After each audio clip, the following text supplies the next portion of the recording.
Assalamualaikum warahmatullahi wabarakatuh. Perkenalkan, kami dari kelompok 6 akan membahas mengenai manajemen sumber data yang beranggotakan pertama, Dinda Sevia Adila dengan NIM 205221032. Yang kedua ada Linda Rahmawati dengan NIM 205221195. Dan yang terakhir ada Dwi Purnamasari dengan NIM 205221313.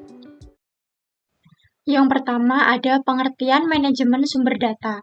Manajemen sumber data merupakan sebuah aktivitas manajerial yang menerapkan teknologi sistem informasi, seperti manajemen basis data, gudang data, dan alat manajemen data lain yang menjadi tugas mengelola sumber data organisasi untuk menyesuaikan dengan kebutuhan informasi dari pemegang saham dalam bisnis mereka.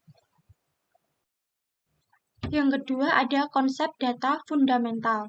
Data secara logis dapat diorganisasi menjadi satu karakter.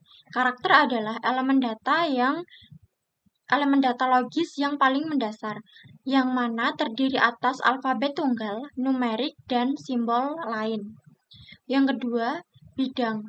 Bidang adalah level selanjutnya yang lebih tinggi, di mana sebuah bidang terdiri atas pengelompokan karakter yang terhubung. Yang ketiga, catatan. Catatan adalah bentuk pengelompokan semua bidang yang digunakan untuk menggambarkan atribut atau entitas. Yang keempat, arsip. Arsip adalah suatu kelompok catatan yang terikat dan terkadang merujuk pada sebuah label atau arsip biasa. Dan yang kelima, basis data. Basis data adalah kumpulan integrasi dari elemen data terkait yang logis. Selanjutnya yaitu struktur basis data. Yang pertama, struktur hierarkis. Di dalam struktur hierarkis ini terdapat hubungan antara catatan dari hierarki atau struktur seperti pohon. Dalam model hierarkis tradisional, semua catatan tergantung dan diatur dalam struktur multi-level. Terdiri dari satu akar catatan dan jumlah apapun dari level bawahan. Yang kedua, struktur jaringan. Struktur jaringan ini mewakili hubungan logis yang kompleks, yang mana struktur ini memudahkan hubungan banyak ke banyak di antara catatan, yaitu model jaringan yang dapat mengakses elemen data dengan mengikuti satu dari beberapa jalur karena elemen data apapun atau catatan terkait dengan angka apapun dari elemen data lainnya. Yang ketiga, struktur relasional. Struktur relasional ini, semua data dalam basis data ditampilkan seperti yang tersimpan dalam bentuk label dua dimensi yang sederhana, terkadang merujuk sebagai hubungan. Yang keempat, struktur multidimensional. Struktur multidimensional adalah variasi dari model relasional yang menggunakan struktur multidimensional untuk mengorganisasi data dan mengekspresikan hubungan antara data. Yang kelima, struktur berorientasi objek. Model berorientasi objek dianggap sebagai salah satu teknologi kunci dari generasi aplikasi multimedia baru berbasis situs. Model berorientasi objek juga mendukung pewarisan suatu objek baru yang secara otomatis diciptakan untuk mereplikasi beberapa atau seluruh karakteristik dari satu atau lebih banyak objek induk. Baiklah, selanjutnya adalah pengembangan basis data. Pengembang basis data menggunakan data definisi bahasa di sistem manajemen berbasis data untuk mengembangkan dan menspesifikasi konten data, hubungan, dan struktur dari masing-masing basis data, sebagaimana memodifikasi spesifikasi basis data ini ketika diperlukan. Dalam hal ini terdapat istilah kamus data. Sebuah kamus data adalah katalog manajemen basis data atau direktori yang berisi metadata. Dengan adanya kamus data tersebut, pengelola basis data dapat meminta kamus data untuk melaporkan status dari aspek apapun dari metadata perusahaan. Kemudian dari situ, pengelola dapat membuat perubahan definisi dari elemen data yang dipilih. Selanjutnya yaitu jenis-jenis basis data. Basis data ini terdapat 3 jenis, yaitu basis data operasional, basis data eksternal, dan basis data hipermedia. Di sini saya akan menjelaskan satu persatu mengenai jenis basis data tersebut.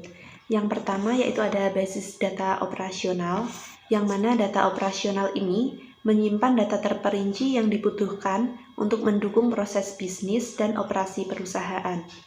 Satu kelebihan utama dalam basis ini adalah sebuah distribusi basis data berada dalam perlindungan basis data yang berharga. Lalu kelebihan lain dari distribusi basis data ditemukan pada kebutuhan penyimpanan mereka. Sedangkan dalam basis ini juga terdapat tantangan. Tantangan utamanya adalah mempertahankan akurasi data. Kemudian tantangan tambahan yang berhubungan dengan distribusi basis data adalah daya komputasi ekstra dan lebar jalur yang diperlukan untuk mengakses beberapa basis data di beberapa lokasi. Kemudian yang kedua ada basis data eksternal, di mana akses ke informasi yang kaya dari basis data eksternal tersedia dengan tarif dari layanan komersial online dan dengan atau tanpa biaya dari banyak sumber situs di seluruh dunia. Dan yang ketiga ada basis data hipermedia, adalah sebuah situs yang menyimpan informasi dalam basis data hipermedia, terdiri atas halaman tautan multimedia seperti teks, grafis, dan tampilan foto, klip video, segmen audio, dan lain-lain. Yaitu, dari sebuah sudut pandang manajemen basis data, susunan halaman multimedia interkoneksi di sebuah situs adalah sebuah basis data dari elemen halaman hipermedia interrelasi daripada catatan data interrelasi. Selanjutnya yaitu mengenai pergudangan data dan penggalian data. Kita akan membahas satu persatu antara pergudangan data dan penggalian data. Yang pertama ada pergudangan data. Suatu pergudangan data menyimpan data yang telah diekstraksi dari beberapa operasional, eksternal, dan basis data lainnya dari organisasi. Pergudangan data bisa dibagi lagi menjadi data pasar yang memegang subsusunan data dari gudang yang berfokus pada aspek spesifik dari sebuah perusahaan seperti satu departemen atau satu proses bisnis. Sedangkan penggalian data adalah penggunaan utama dari gudang data dan data statik yang mereka isikan. Dalam penggalian data ini, data di dalam gudang data dianalisis untuk mengungkap pola tersembunyi dan tren aktivitas bisnis histori. Analisis ini dapat digunakan untuk membantu manajer mengambil keputusan mengenai perubahan strategis pada operasi bisnis untuk mencapai keuntungan kompetitif di dalam pasar. Manfaat dari penggalian data ini dapat menemukan korelasi baru, pola, dan tren dalam jumlah data bisnis yang luas tersimpan di gudang data. Selanjutnya yaitu pengolahan arsip tradisional.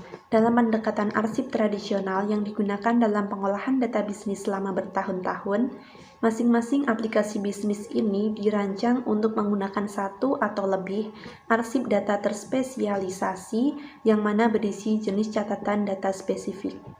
Contoh pengolahan arsip tradisional. Sebagai contohnya yaitu sebuah bank memeriksa aplikasi pengolahan akun yang dirancang untuk mengakses dan memperbarui sebuah arsip data yang berisikan catatan data terspesialisasi dari pemeriksaan akun nasabah bank. Kemudian dengan cara yang serupa, aplikasi pengolahan angsuran pinjaman bank yang dibutuhkan untuk mengakses dan memperbarui sebuah data terspesialisasi berisikan catatan dan angsuran pinjaman nasabah bank. Masalah pengolahan dalam arsip. Yang pertama adalah redundansi data.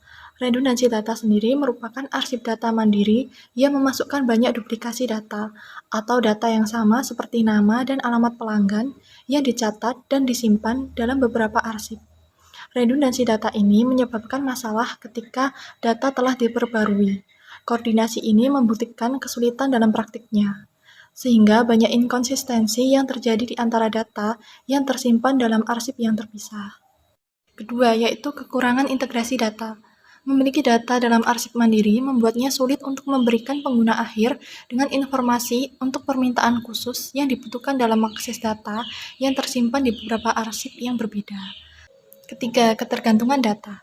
Dalam sistem pengolahan arsip, komponen utama dari sebuah sistem organisasi dari arsip adalah lokasi fisik mereka di perangkat keras penyimpanan dan aplikasi perangkat lunak yang dipergunakan untuk mengakses arsip itu sangat bergantung pada satu cara lain yang signifikan.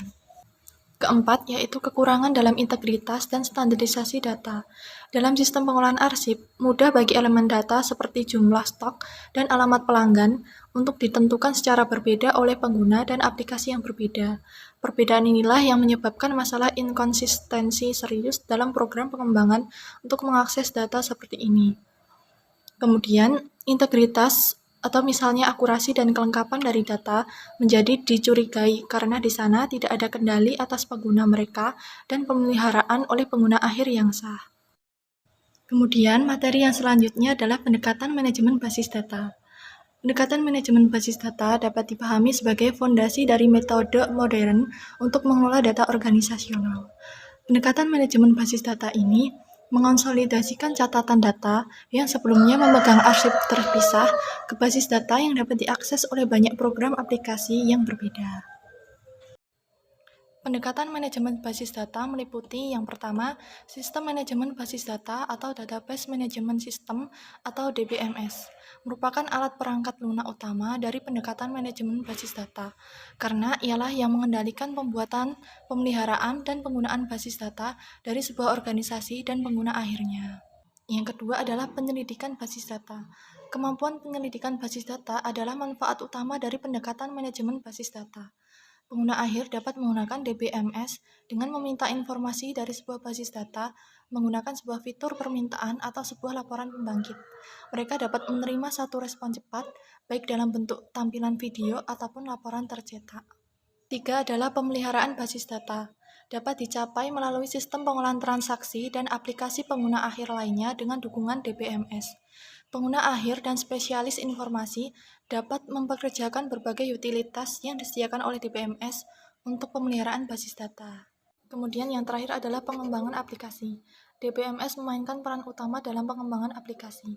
Pengguna akhir, analisis sistem, dan pengembang aplikasi lain dapat menggunakan bahasa pemrograman 4GL dan membuat alat pengembangan perangkat lunak yang diberikan oleh banyak paket DBMS untuk membangun program aplikasi umum.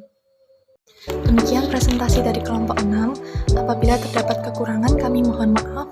Akhir kata, wassalamualaikum warahmatullahi wabarakatuh.